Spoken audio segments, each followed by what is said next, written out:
Hey guys, welcome back to our channel. ఈరోజు వీడియోలో capsicum తాలింపు ఎలా చేయాలో ప్రాసెస్ చూపించబోతున్నాను.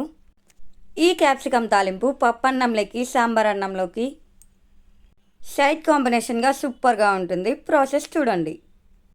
ముందుగా స్టవ్ ఆన్ చేసి దానిపైన ఒక ప్యాన్ పెట్టుకొని అందులో 2 స్పూన్ల ఆయిల్ వేసి ఆయిల్ హీట్ అయ్యేదాకా వెయిట్ చేయాలి.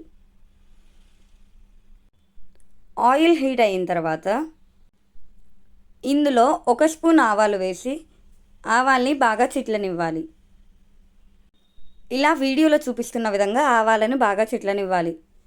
దాని తర్వాత అందులోనే కొంచెం కరివేపాకు వేసి అది కూడా చిట్లనివ్వాలి.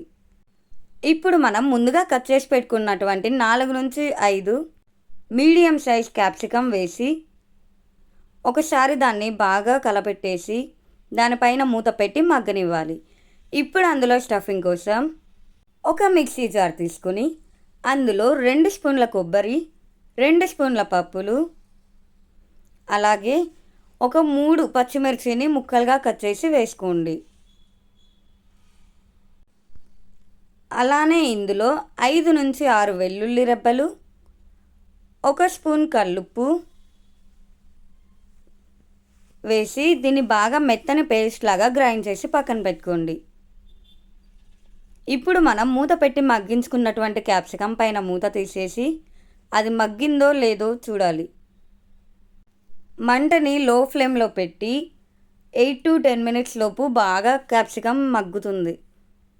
ఇక్కడ మనకి మగ్గుతుందో లేదో తెలియాలంటే మనం ఫస్ట్ వేసిన క్యాప్సికమ్కి అది హాఫ్ అమౌంట్ అవుతుందన్నమాట. అలా అయిన తర్వాత మనం గ్రైండ్ చేసి పెట్టుకున్న స్టఫ్ని అందులో వేసి లో ఫ్లేమ్లో ఉంచి బాగా కలపాలి.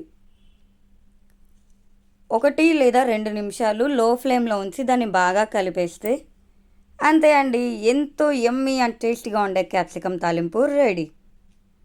మీకు కూడా నా వీడియోస్ నచ్చినట్టయితే please do like, share and subscribe to my channel.